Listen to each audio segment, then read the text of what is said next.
ಚಂಪಾ ಚಿಕ್ಕ ಹುಡುಗಿ, ತುಂಬಾ ಮುದ್ದಾಗಿದ್ಲು. ವಿಜಯನಗರದಲ್ಲಿ ತನ್ನ ಅಪ್ಪ ಅಮ್ಮ ಜೊತೆ ಇರ್ತಿದ್ಲು. ಆದ್ರೆ ಅವಳಿಗೆ ಒಬ್ಬ ಸ್ನೇಹಿತ ಇದ್ದ. ಅದು ಒಂದು ಇಲಿ. ಅದ್ರ ಹೆಸರು ಮಿನಿ. ಅದ್ರ ಜೊತೆಲೆ ದಿನ ಪೂರ್ತಿ ಆಟ ಆಡ್ತಾ ಇದ್ಲು.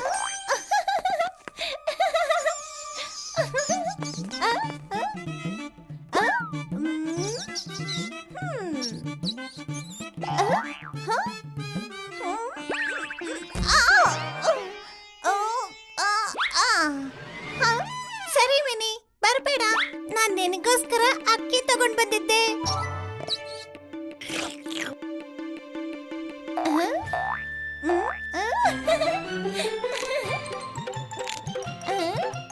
ಚಂಪಾ, ಬಚ್ಚಿಟ್ಕೋ ಮಿನಿ. ಓ ಚಂಪಾ, ಚಂಪಾ, ಮುಗಿತಾ ತಿನ್ಸಿದ್ದು?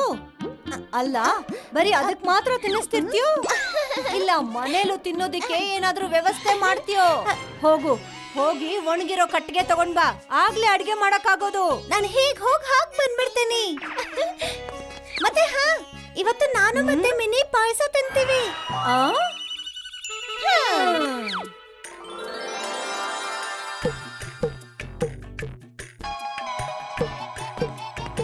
ಚಂಪಾ ಕಾಡಲ್ಲಿ ಕಟ್ಟಿಗೆ ಹುಡುಕ್ತಾ ಸುಸ್ತಾಗ್ಬಿಟ್ಟಿದ್ಲು. ಅವಳಿಗೆ ಒಣಗಿರೋಂತ ಕಟ್ಟಿಗೆ ಎಲ್ಲೂ ಸಿಗ್ತಾ ಇರ್ಲಿಲ್ಲ.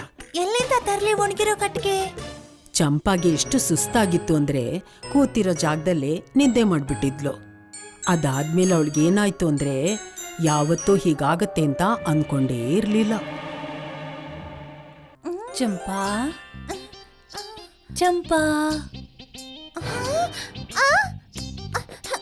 ನಾನ್ ನಿನ್ ಜೊತೆನೆ ಮಾತಾಡ್ತಾ ಇದೀನಿ. ಹೇಗ್ ಮಾತಾಡ್ತಿದ್ಯಾ? ನೀನ್ ಕೇಳಿಸ್ಕೊತಿದ್ಯಾ? ಅದಕ್ಕೆ ಮಾತಾಡ್ತಿದ್ದೀನಿ. ಒಂದು ವೇಳೆ ನಾನ್ ಒಣಗಿದಿದ್ರೆ ನಿನಗ್ ಕೆಲ್ಸಕ್ ಬರ್ತಾ ಇದ್ದೆ.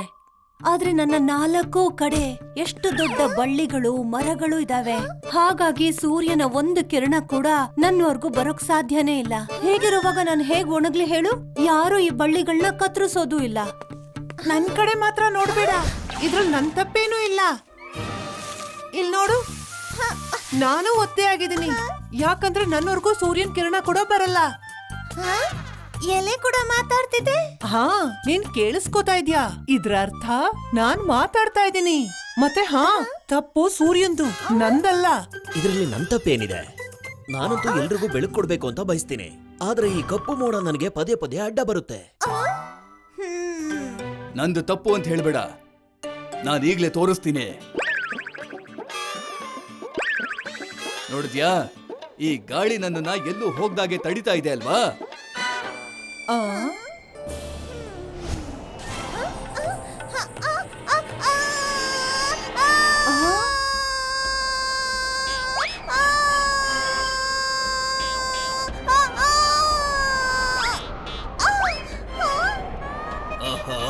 ಇದಕ್ಕೆ ನಾನೇನ್ ಮಾಡೋದಿಕ್ಕಾಗತ್ತೆ? ನಿನ್ ಎದುರಿಗಿರುವಂತ ದೊಡ್ಡ ಅರಮನೆನ ನೋಡಿದ್ಯಾ? ಅದ್ರ ಬಾಗಿಲಂತೂ ಸದಾ ಮುಚ್ಚೇ ಇರುತ್ತೆ. ಮತ್ತೆ ನೀನೇ ಹೇಳು, ನಾನು ಆ ಕಡೆಗೆ ಹೇಗೆ ಹೋಗೋದಿಕ್ ಸಾಧ್ಯ? ಇವ್ರ ಮಾತೆಲ್ಲ ಕೇಳಿದ್ಮೇಲೆ ಚಂಪಾಗನ್ನಿಸ್ತು, ಇಷ್ಟೆಲ್ಲ ತೊಂದ್ರೆ ಆಗ್ತಿರೋದು ಅರಮನೆಯ ದ್ವಾರದಿಂದಾನೇ ಆಗ್ತಿರೋದು ಅಂತ.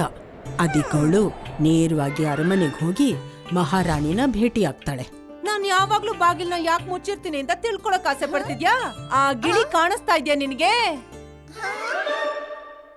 ಅದು ನನ್ಗೆ ಎಷ್ಟು ಒಳ್ಳೊಳ್ಳೆ ಕತೆಗಳನ್ನ ಹೇಳತ್ತೆ ಅಂದ್ರೆ ನನಗೆ ಭಯ. ಬಾಗಿಲ್ ತೆಗೆದ್ರೆ ಅದ್ ಎಲ್ಲಿ ಓಡ್ ಹೋಗ್ಬಿಡುತ್ತೋ ಅಂತ. ಈ ಎಲ್ಲಾ ಸಮಸ್ಯೆಗಳಿಗೆ ಕಾರಣ ನೀನಾ? ಇಲ್ಲ ಇಲ್ಲ, ನಾನೇ ಒಂದ್ ಸಮಸ್ಯೆಯಿಂದ ಓಡಿ ಈ ಅರಮನೆಗೆ ಬಂದಿದ್ದೀನಿ. ಕಾಡಲ್ಲಿರೋ ಕೆರೆ ಮಾಲೀಕ ನನ್ ಗೂಡನ್ನ ನೀರಲ್ಲಿ ಹಾಕ್ತೀನಿ ಅಂತ ಹೆದರ್ಸ್ತಾ ಇದ್ದ. ಅದಕ್ಕೆ ನಾನು ಇಲ್ಲಿಗೆ ಬಂದಿದ್ದು.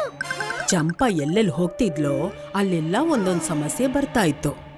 ಆದ್ರೆ ಅವಳು ನಿರ್ಧಾರ ಮಾಡಿದ್ಲು, ಎಲ್ರೂ ಸಮಸ್ಯೆನ ಪರಿಹಾರ ಮಾಡ್ತೀನಿ ಅಂತ. ಕಾಡಿಗೆ ಹೋಗೋ ಪರಿಸ್ಥಿತಿ ಬಂದ್ರೂ ಕೂಡ ಅದಾದ್ಮೇಲೆ ಗಿಣಿ ಹೇಳಿದ ಸ್ಥಳಕ್ಕೆ ಚಂಪಾ ಹೋದ್ಲು. ಹಾಗಾದ್ರೆ ಗಿಳಿ ಎಲ್ಲಿತ್ತಾ? ಈ ಎಲ್ಲಾ ಸಮಸ್ಯೆಗಳಿಗೂ ಈ ಕೆರೆನೇ ಕಾರಣ ಅಂತಾಯ್ತು.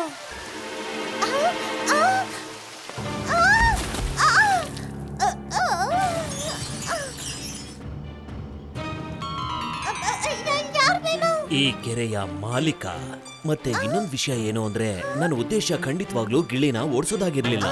ಪ್ರತಿದಿನ ಆನೆ ಬಂದು ನನಗೆ ಬೆದರಿಕೆ ಹಾಕ್ತಾ ಇರುತ್ತೆ, ಇಡೀ ಕೆರೆ ನೀರನ್ನ ಕುಡ್ದು ಹಾಕ್ಬಿಡ್ತೀನಿ ಅಂತ. ಇದಕ್ಕೆ ನಾನೇನ್ ಮಾಡೋದಿಕ್ಕಾಗತ್ತೆ ಹೇಳು? ಅದಕ್ಕೆ ನಾನು ಅವನ್ ಮೇಲಿದ್ದಂತಹ ಕೋಪನ ಈ ಗಿಳಿ ಮೇಲ್ ತೀರಿಸ್ಕೊಂಡೆ. ಕೋಪನ ಹಿಡ್ತದಲ್ಲಿ ಇಟ್ಕೋಬೇಕಲ್ವಾ? ನಿಮಗ್ ಗೊತ್ತಾ ನಿಮ್ಮ ಕೋಪದಿಂದ ಎಷ್ಟೆಲ್ಲ ತೊಂದರೆ ಆಗಿದೆ ಅನ್ನೋದು? ಎಲ್ರೂ ತಲೆ ಕೆಡಿಸ್ಕೊಂಡಿದ್ದಾರೆ.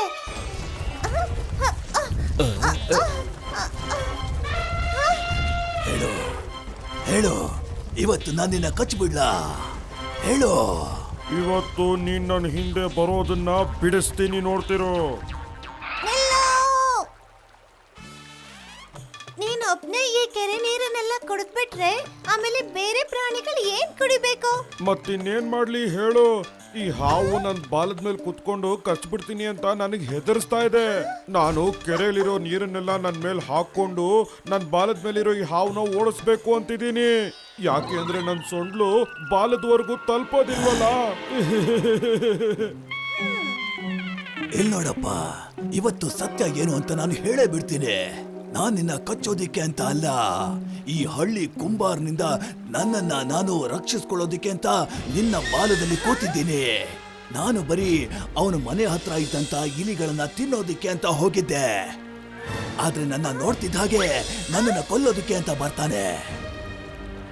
ಇದನ್ನೆಲ್ಲ ಕೇಳಿ ಪಾಪ ಚಂಪಾಗೆ ಅರ್ಥನೇ ಆಗ್ತಿರ್ಲಿಲ್ಲ ಏನ್ ಮಾಡೋದು ಅಂತ. ಎಲ್ರಿಗೂ ಅವ್ರವ್ರದೇ ಸಮಸ್ಯೆ ಇದೆ, ಗೊತ್ತಿಲ್ಲ ಯಾರು ಸತ್ಯ ಹೇಳ್ತಿದ್ದಾರೆ ಯಾರು ಸುಳ್ಳು ಹೇಳ್ತಿದ್ದಾರೆ ಅನ್ನೋದು.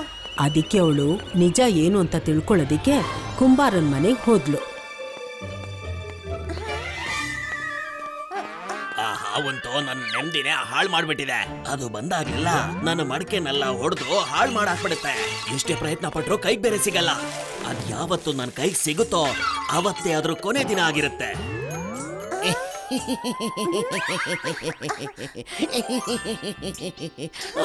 ನೀನ್ ಯಾಕೆ ನಗ್ತಾ ಇದ್ಯಾ? ನಗದೆ ಇನ್ನೇನು ಮಾಡ್ಲಿ?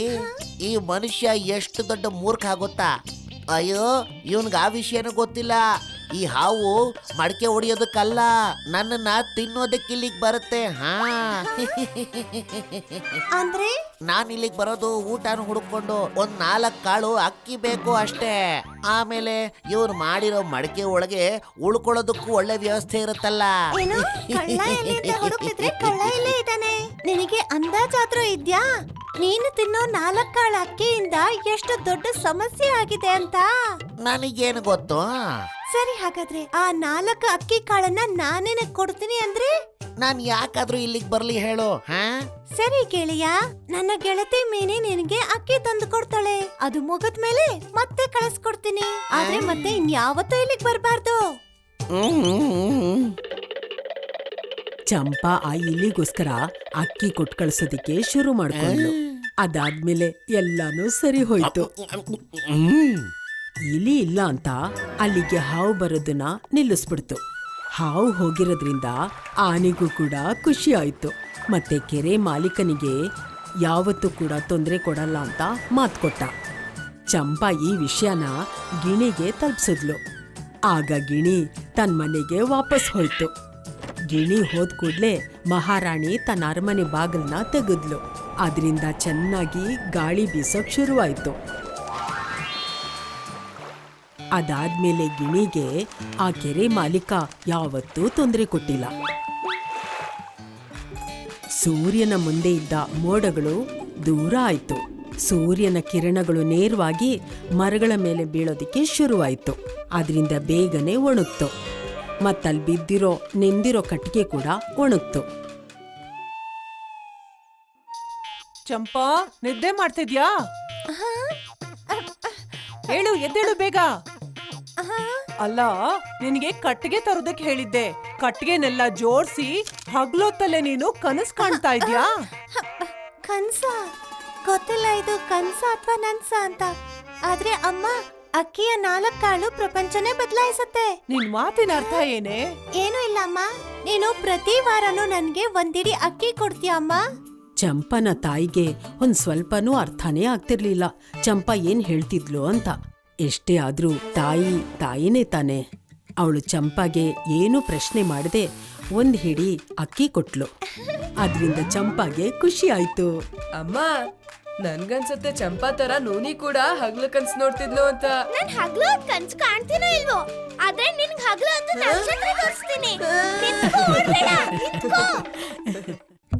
If you like this video, subscribe to our channel Murthy Media.